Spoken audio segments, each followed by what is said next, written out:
over the years, what have been your key pillars of success as part of this journey? The do's. So for me, and like she said, I started in 1986 at International. I think my pillars have mostly been around people, role models that I've had. My parents, I'll start with. I grew up in a do-it-yourself family. My dad, let's put a bathroom and a bedroom in the basement. Okay, let's build a completely brick garage with no help. Okay. There was like nothing that you couldn't do because I watched my parents do it. And my mother was very much the same way, a do-it-yourselfer.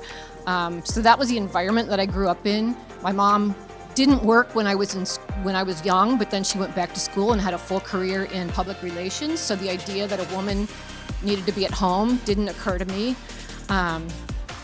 As I went through my counselor, I started at a liberal arts school.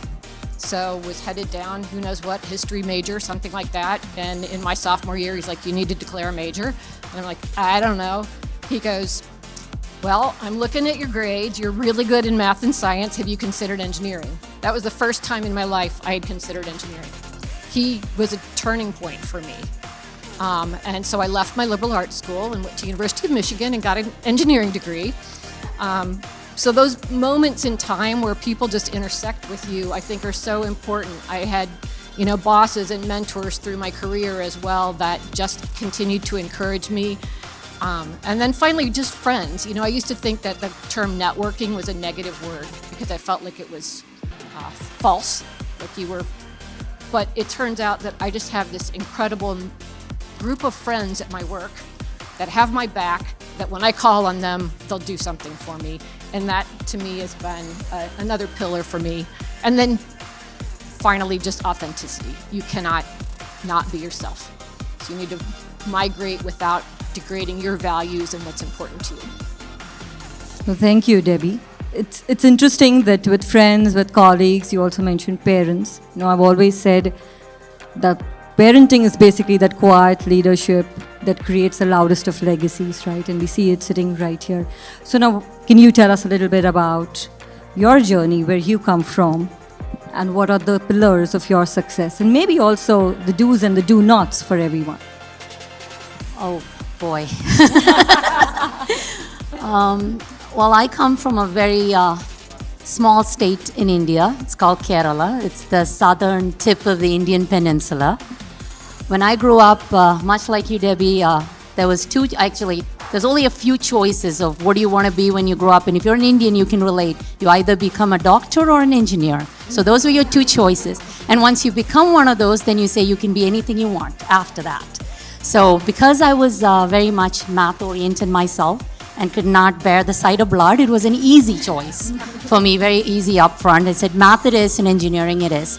So that is very much been an organic flow as an Indian. That was my decision to get into engineering.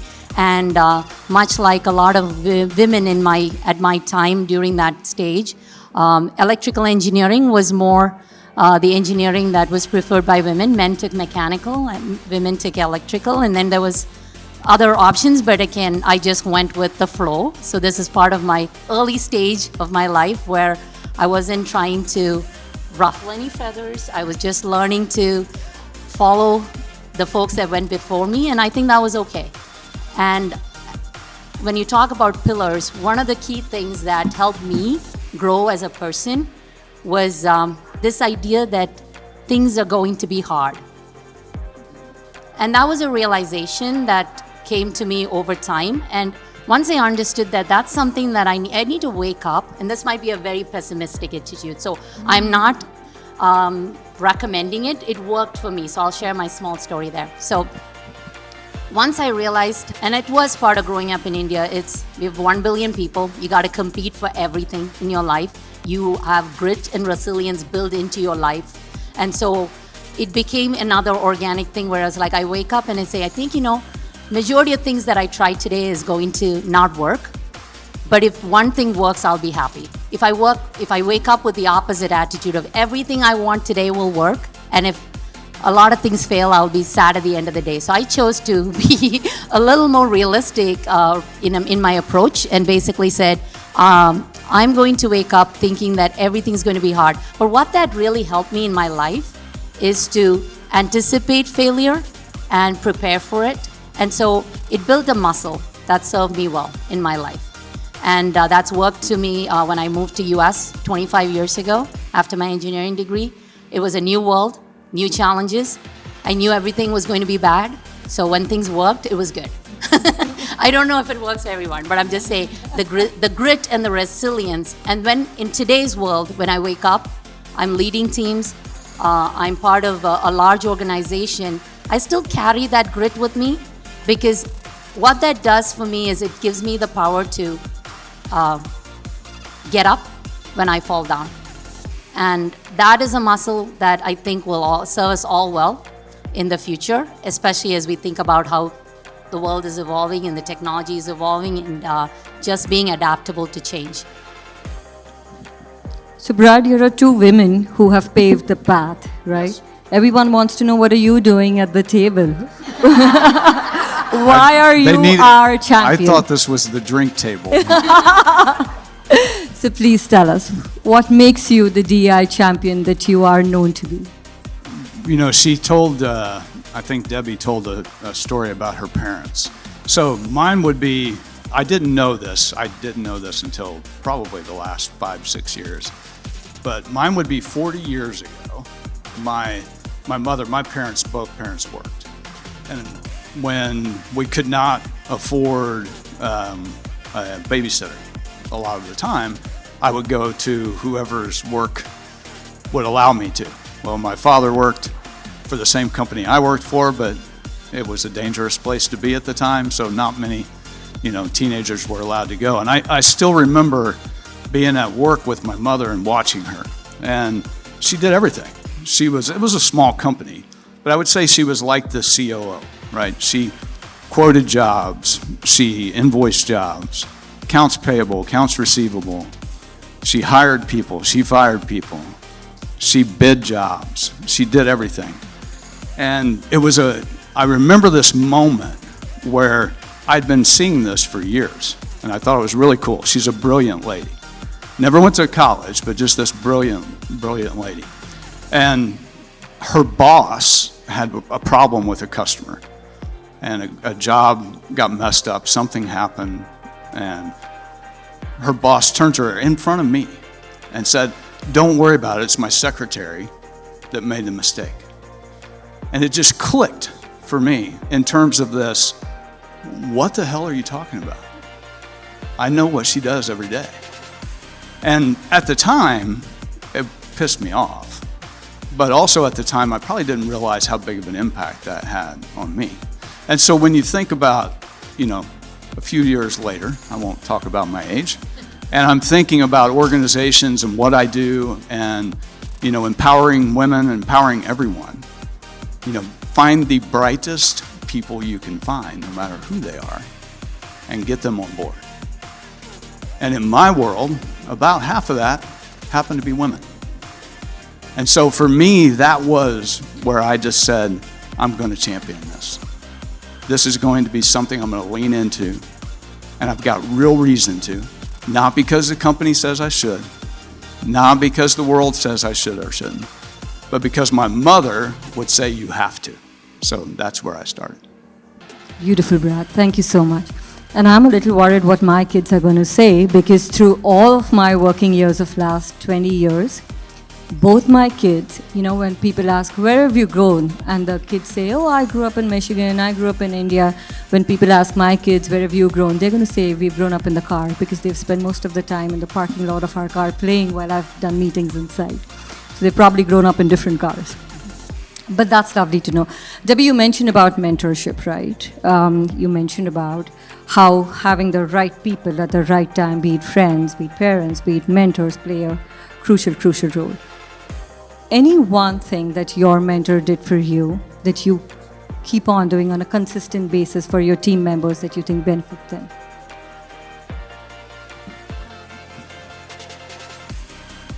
Mostly have faith. Like, it's that simple. They would say, you can do this. I had probably the most out-of-the-box job I took was what we call order to delivery. If you had read the requirements, I might have ticked 2 boxes out of 12, and I would never have applied for it. And yet, my friend said, "You'd be really good at this. Go stick your head in our vice president of manufacturing's office and tell him that you want the job." And I was like, what? But I did it, and it was amazing. And I had people that just supported me through the learning curve, which there was a learning curve, but I was ready for that. And it was probably the most interesting job I had in my career. So I'm so happy that he kicked me in the rear to go do it. But the people that had faith in me and that I trusted what they saw when I couldn't see it. Very interesting, because every time when we get young girls on our teams, the first thing we say as part of the onboarding process is find your voice before you find your role. Unless you find your voice, no matter what role lands, you are not going to make your way forward. So it's nice that you find your voice and then you move forward. Brad, my question is for you. As a mentor, what is it that you think has worked best for all your mentees? I'd say 2 things. First of all, squash imposter syndrome. We were just talking about that before. Kill it. That's the best thing you can do as a leader or a mentor or anything. Help people recognize it and help them work themselves out of it. And I think that's the number one thing. And then let people fail. Give them room to fail. If they don't think it's okay to fail, it just reinforces the imposter syndrome part. And so my opinion is if you do those 2 things consistently, time and time again, and you show people that you can grow that way, it works. It's an algorithm that works. Everything's an algorithm in my head, but that's an algorithm that Totally. works. And so, let people fail and squash the imposter syndrome. I think if you can do those 2 things as a mentor or a leader, you're going to win. Do you agree that imposter syndrome is not just women? Oh no, I was sharing, my story. I don't mind sharing it again. There are many times still today I'm sitting in a room with our CEO or our CTO, and I keep saying, now why am I here? What did I do to earn to be here? Should I be speaking, or am I supposed to take notes, or what am I supposed to do? And I still deal with it today. So I think it's everyone really, but recognizing it and then working yourself through that, I think is a big deal. And it doesn't matter what gender or race you are. Yeah. Everyone faces it at some point in their life. But I love Debbie's example about a friend saying, but you can do this and you would be really good at it. I think that's what we need to do as lawyers or as leaders. So now what do you have to say about imposter syndrome? I know you have. That she did not want to talk about it. That's what she said. And so I'm going to have her talk about it. Yeah, Jayada talked to me about this before the session. I was like, please don't ask me about imposter syndrome because I'll drive you into a ditch. And here we go. And I said, I am going to ask you about it. No, it's actually something that that word gets me all ticked off. Imposter syndrome. And I think there is one nuance to Brad, your comment. I think it affects women worse than it does men. And let me explain. Women, and from my perspective, we already have a voice in our head, which is a very nagging, critiquing voice. I think about Janice from Friends. Picture that voice, and constantly telling you, you're not good enough. What you're doing is not nearly ever enough. You have that voice always in your head, and then you hear a word like imposter syndrome, and it kind of gives credibility to that voice. And I think we don't need more crutches. We need crowns. That's what we need. Telling us we're worth it, we're good enough, and we need to believe it ourselves and reflect that confidence. Imposter syndrome for me, I've heard it in many of my interactions with my friends, my counterparts, and of the female persuasion, that they lean into that because they're like, oh yeah, we have imposter syndrome, so we never. It gives credibility to that feeling when we should be doing everything to squash that thought. Replace imposter syndrome with we are learning, which is what it was all through decades and centuries. Like you get to a new job, you're learning. You're never 100% day one on your new job. By calling it imposter syndrome, you suddenly said, oh, it's okay. I've got imposter syndrome. No, it's not okay. Kick it into high gear and start learning and getting better. Imposter syndrome is not something you need to fall back on as an excuse. We don't need more excuses. We need more affirmations. So there you Thank go, you. Jada. You mentioned, you see, Amen. we've talked about learning again and again. What do you do to make sure there is continuous learning? I mean, one part of it is structure, right? There's academia, every company has its own formats and sources of learning. How do you make time for continuous learning? Yes, sir. How do you not? I mean, it's a priority. Everything is evolving and changing. I mean, I remember when AI was the thing, and now we went to generative AI, we had convolutional neural networks, agentic AI. The evolution is just starting. So unless you're on top of it, especially if you're in a leadership role, you have a responsibility to yourself and your company and your team to be constantly pushing the envelope. So do not learn at your own peril is my cautionary word to the crew here, is we cannot not learn. So continuous learning, again, it's a muscle. If you think you've learned everything, then lie down and die. Like that's, like what is the purpose of life at that point? You have to continue to learn, and it's in all facets. I talk about technology, but in so many different facets. And one way to learn, which I think is not spoken about as much as it should be, is talking to others and asking for help. We have a lot of opportunities you can have YouTube. We have so much resources at the tip of our fingers. But one that I do really subscribe to as I grow older now is leaning on the experiences of others who have gone before me and have much broader depth experiences. And I want to ask for help. Asking for help is not a negative. Ask for help and you learn something from their experience, so you don't have to make the mistake. You learn from someone else's mistake. The best way to learn.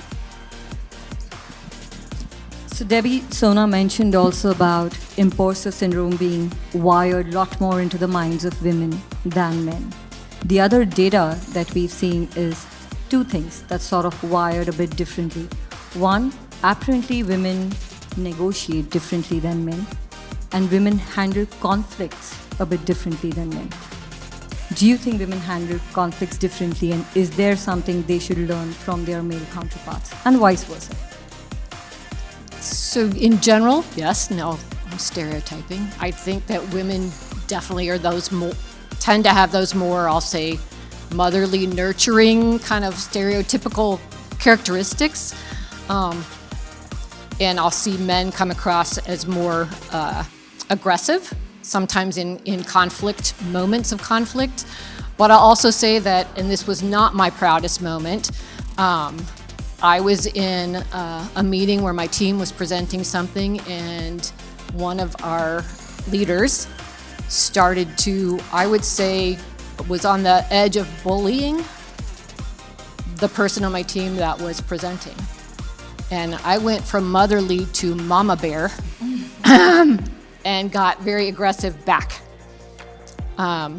standing up for my teammate. That was earlier in my career. I handle conflict differently now because I've learned from people.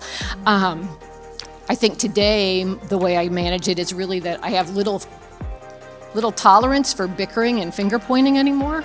It's about how do we solve this problem. And interestingly, even though I probably have applied this, my company's adopting more lean principles, and one of the things that we're using is this thing called the thinking model. And it starts with, what are your values as a corporation and as a person, your principles, what methods do you use, and then what are the results? And now I can go into rooms where we've got conflict and people want to do this, and all I have to say is, the results that we have are not what we want. We need to revisit our methods. And all of a sudden the temperature in the room comes back down, because it's not about what you did or what you didn't do. It's now about our process, and our method is not working. We need to revisit it.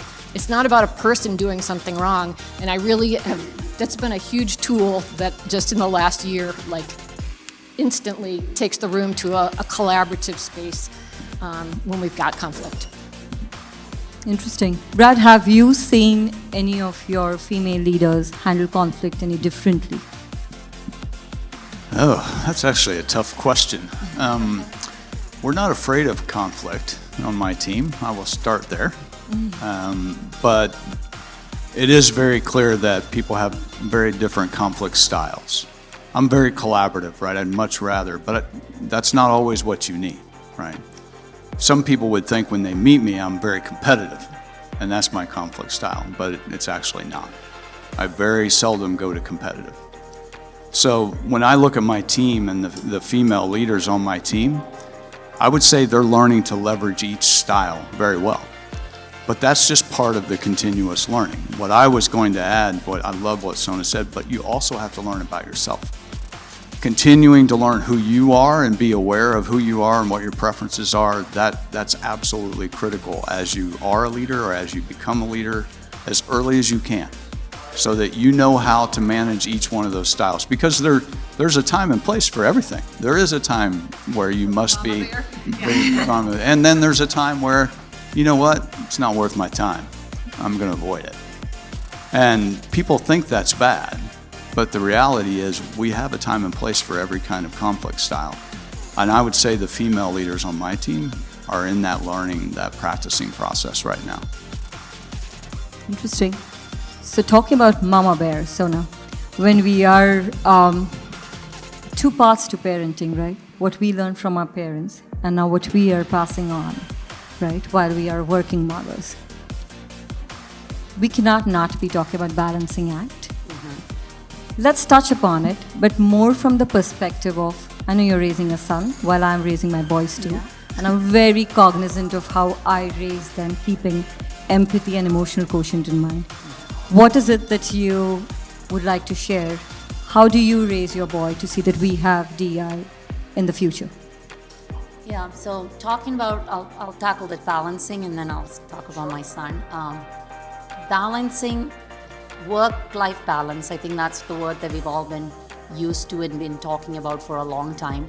I've kind of reworded that whole idea to say work-life management, because balance is hard and you need a lot of support to balance, to be honest. And that also in that regard, I think our companies actually have to put in 60% of the work to help drive that balance for employees, and then 40% comes from us. And there is a reason why I say that. The companies that we work with are where we spend majority of our time, and they have to have structures, they have to have processes, policies, like flexible work arrangement. They have to have transparency in what they measure, empathy and performance. There has to be things like that, so we feel the psychological safety to make the choices that we need to do to drive that work-life balance. But as an individual, you also have responsibility in that you need to have clear boundaries. You need to be able to prioritize. You need to be able to say no when no is the right answer, even if it's to your employee or if it's to your family, either way. So having that level of maybe awareness, but also that maturity of understanding. But also if I did all that when my company didn't support me, then I don't have it anyway. So I think company owns the bigger load of that work-life management, not balance. I think I've abandoned balance. Management, okay. Now, talking about DEI for my son's 11 years old. He just turned 11 last weekend. And for me, it's about role model and representation. And it's not a big grandiose thing or a gesture. It's every day. It's having the conversation, watching what he's seeing, what he's learning, having a deeper conversation. Every once in a while, I'll hear a comment from him that I'm like, where did he get that from?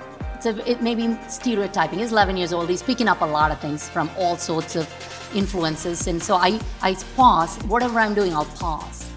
And then have a conversation to him. Like, why did you say that?